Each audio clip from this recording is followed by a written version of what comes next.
All right, what's up, you guys? Welcome. Today we're here with Syracuse head football coach Fran Brown. What's good, boss? Chillin', what's up with you? What's up? Good. All right, talk to me. Obviously, big season, first season. How you feel coming off a 10-3 year? Shit, man, wait. Well, I win the whole thing, right? You For sure. To be 10-3. Very thankful for the players, though. Correct. Thankful for the fans.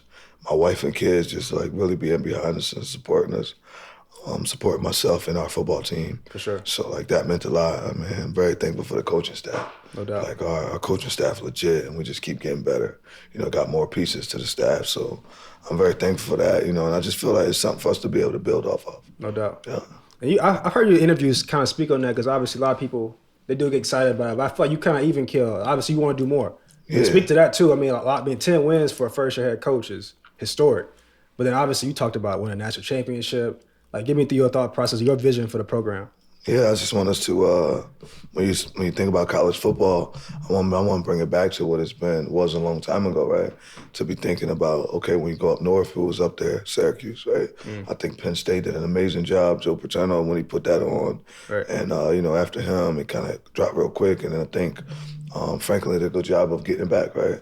And speaking of that, but when you're really looking at up north, like football, nobody really saying nothing about all the other teams, right? Correct. And I feel that this is the place for it, right in New York, not too far from my hometown where I was born and raised, New Jersey, New York. You got Canada, you got all this stuff around here, and it's like, why not us? You know, why this not happening here?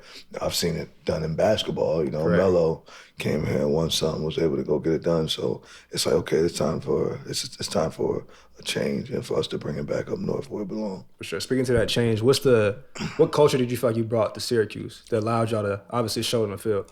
Just dark, really. Being detailed, accountable, relentless and tough in everything you do. And then just like CCT is right behind that, which is committed, care, and trust, their actions. Though. Yeah. Like everybody do a bunch of talking, but like, are you committed to dart? You committed to really trying to go get this money, right? Are you committed to really being on the grind every day? You committed to the pain that it's gonna cause to be successful. You committed to the failures that come along with being successful. Do you care? You know, and that's action also. And then what I trust, I'm gonna trust what you do daily, right? And you trust what I do daily, because it's not about like what I say, it's really how I make you feel, right? And I think that like those things, and that's our culture that we brung, but like, like, hey, they coming to work. Like Fran ain't, like I don't BS. Right. Off season, I'm in the office still every day by 6 o'clock. Hitting the gym, working, not getting home till later at night. Like, there is no real off season for me, right? Every piece of the year is a different part, and I want to be able to compete at that part. For sure. You know, if I'm not doing that, then I need to step away and allow somebody else to step in place and do that, right? And that time will come at some point, probably 10, 12 years from now, when my daughter hit like 13, something of that nature, then it's okay, let me step away because I'm in my 50s now. It's like, yo, let the young dudes do that now. They got to keep going, right? I hate when dudes be super old and they still just try to do everything. Like, bro, sit your come ass on. down somewhere. For right? sure. So that's just where it's at with it. Tell me this too. I mean, I play in the ACC, and Syracuse has, they said, notoriously not really been, like you said, a football school. But you've kind of created the underdog mentality. Like, what's your message to college football at large? Like, I mean, definitely the spotlight has been on you guys this season. We'll get into some of those moments. But what's kind of your message when talking to recruits, talking to kids, talking to the nation about Syracuse? We just want to compete, right, in everything, right? I think it starts with our faith, right? We want to compete at that, right? We want to make sure that we get as close to the man above as we possibly can. Right. And no, doesn't matter the religion. You just got to be locked in on your religion, right, to be able to do that. And then academically, we on the same page, like we compete. We had a 3.01 last semester, 2.97 during the season. We're going to get a 3.2 this semester. Yeah. So we're going to compete in the classroom. We're going to compete at practice, like community service. None of y'all can compete with us when it comes to taking care of our community and being in the community. So we just want to be able to compete at everything, right? And I think when you're constantly doing that, you're starting to pick the things that usually people don't care about competing in. So now I know you're going to compete in football. Yeah, like they say, how you do anything is how you do everything. 100%. I came from, Tyshawn Fogg taught me that. One of the guy that works with me now, he was a player for me at Rutgers, and his mom taught him how you do anything is how you'll do everything. And I didn't hear it until he said it. And now I'll forever know that Right. little phrase from Tyshawn Fogg and his mom being able to teach him that, and he a legit young coach coming up. Like, we got a killer young coaching staff. Like, he gonna be an animal when it's time for him. We get into notable moments. I got a couple, but tell me, what was your favorite moment from the season, if you had one? Favorite moment from the season? Just winning the first game. You know what I'm saying? Being able to win that first game and like, you know what I'm saying? That first game was like special, being able to do that. Another moment was practice, like in August when it came, and we kind of burned the shoe. And it was like we getting rid of all the old stuff, all the old hatred, all the doubt, all the stuff that went against us. Like, let's leave it alone, let it go. Like, let's move on and let's do this together. So like those moments were like real big. I know for everyone else, oh, we get to beat Miami, right? We beat Georgia Tech, we beat NC State, you know what I'm saying? We kept beating a lot of those dudes, but like that's why we practiced to do that. But my favorite moments was those, and like seeing LaQuint Allen get that 1,000 yards, right? Seeing Jackson Meeks get that 1,000, like watching Kyle break the record for the conference.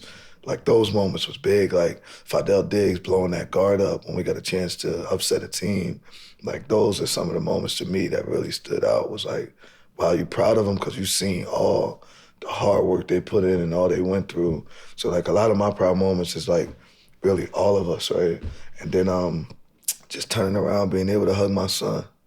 Like I would have never imagined being in some of the stuff that I get. Like God is so good and I'm in this position, but I'm able to like put my family on. You know what I mean? I got brothers, I got nieces and nephews, and like just for my family to be able to see me in the position that I'm in from where I come from, like, you know, you just gotta keep pushing. Got to put on. No, I love it. Tell me this, most notable moments from the season from the outside looking in. I want you to unpack this. Winners get washed. I don't deserve soap. Tell me what's going through your mind. What's the process? We just lost. Like when we lose, like we had a bad loss. Boston College beat us, and I just sat in the locker room after the game and I was thinking, because there was some things I was saying through the week that we didn't do. And I'm like, and I'm usually like, I'm on go all the time. And I try to like let certain people do certain things, and I knew this was gonna come, and they did exactly what the freak I said. So I'm mad, and it's like too late to adjust, and when we adjust, the kids don't really get it. Man, I was just mad, man. You just sitting there, you like, man. I just sat in the locker room, and I've done this a lot when I lose in my life, right? You lose, like, I'm not about to go party. Yeah. I'm not going nowhere. I don't want to see nobody. It's not like I was out there sweating. So I'm like, man, I ain't getting in the shower. I got on the bus with the same thing that I had on. Like I left with the coaching gear on. I sat at the crib that night. I slept on the couch, same stuff on. Brush my teeth. I get up in the morning, brush my teeth. I go to work, talk to the staff, talk to the team. I bet I'm good. Hop in the shower today. But it's like when you lose, like I see some people that lose and they be cool, but like we bust our butt all week. You play at Clemson, right. I ain't lose a lot, but like think about all week what you putting in. Sure. You're not practicing and sacrificing time. Sacrificing, like there's a lot of sacrifices that go on through the week. So when we lose, like I'm hurt. Correct. It's almost like I lost something. Like you came and stole my joy. So like I don't deserve to do that. So I was like, bro, I don't deserve soap. Like winners get washed. Because when we got washed, we won, I'd have been washed, I'd have been lit. Like, you know what I'm saying, the whole time. But like, how you gonna be lit when you lose? You know what I'm saying? It just don't work like that with me, from where I'm from, because it's like, dang. And now I'm trying to analyze the game. I'm watching the game at 2:30, 3 o'clock. That thing waking me up, I can't sleep. You know what I'm saying? Right. Nah, that was legendary. Winners get washed. When I saw it from outside looking, I was like, bro, don't bathe. Yeah, it was just that night. Like, my chick too bad for me not to bathe, right? So you look at her, got a beautiful family, daughter, like, nah, I get washed actually all the time. More than most people do. A lot of coaches just never said, oh, we lost, I just stayed there and did it. But I was the one that had the heart to bring it out and say, hey, yo, this is what it is, yo. That's how I felt. To be authentic. No, that moment was legendary. Moment I remember, too, just from, obviously, my vantage point. Y'all beat Miami.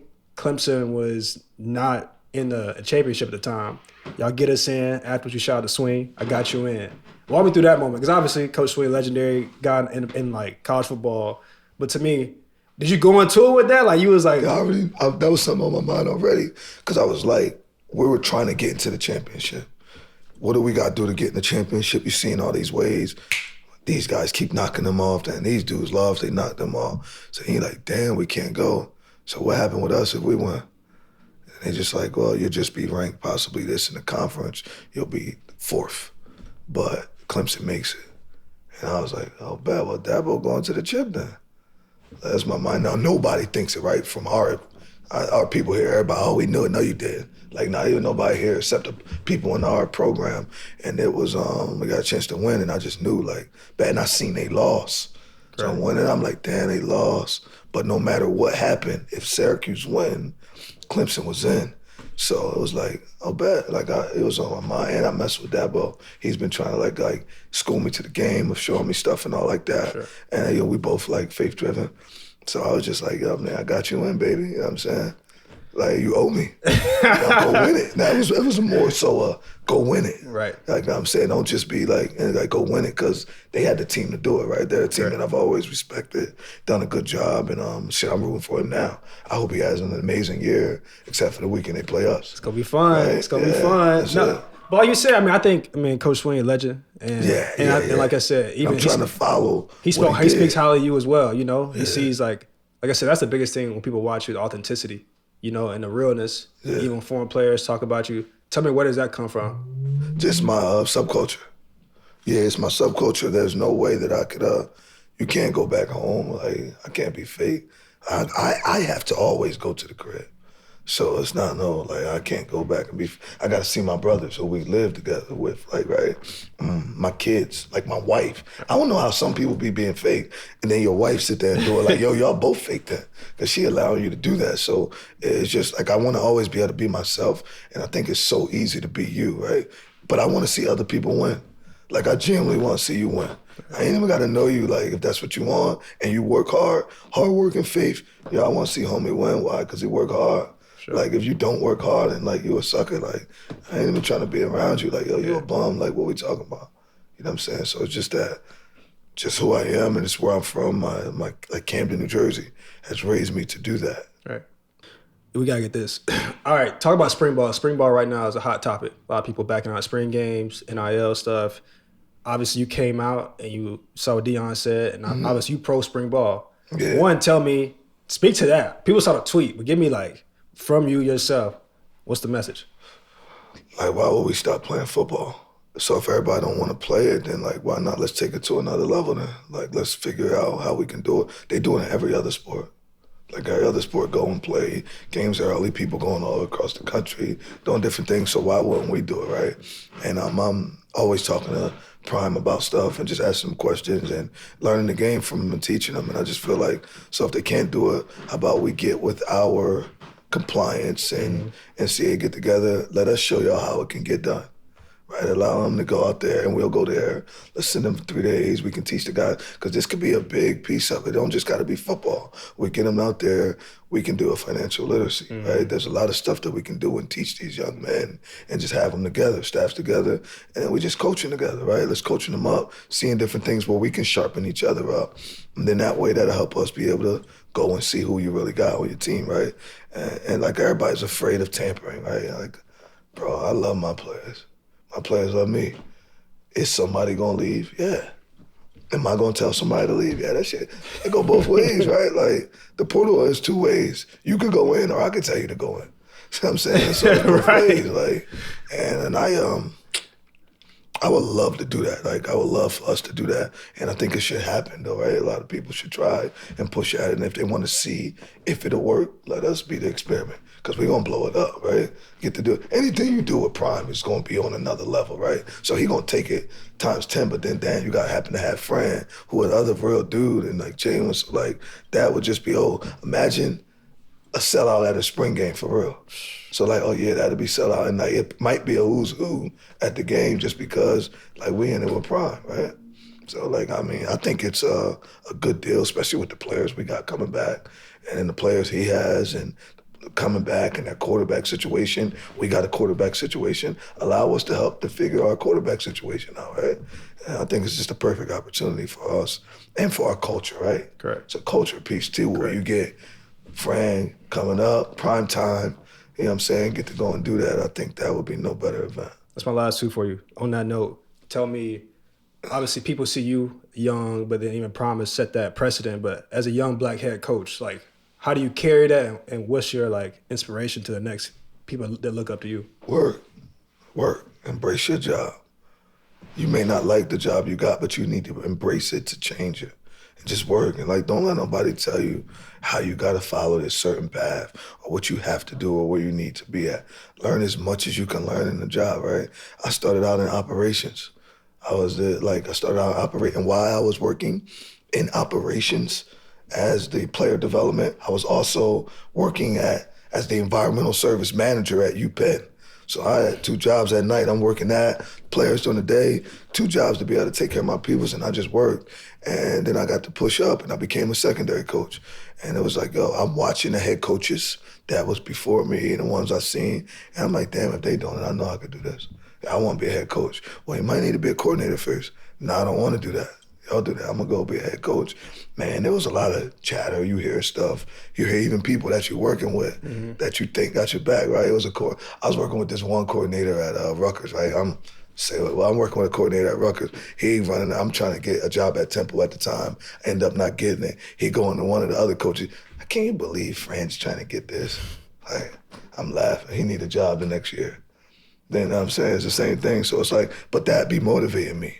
And I would like to let all the young dudes know, black, white, whatever you are, work. Facts. If you don't like your job, embrace it. Embrace it, like enjoy it, love it. Know all the little intricate details of that job, because at some point you're gonna have to teach somebody else that job. But go get what you want, man. Just put that work in. All right, it's perfect time. Hot takes. These be quick. Quick one. Tell the world in the NFL who Kyle McCord is. The next time.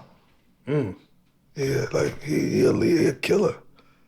Kyle McCord could go anywhere. See, Kyle McCord can hang in Camden.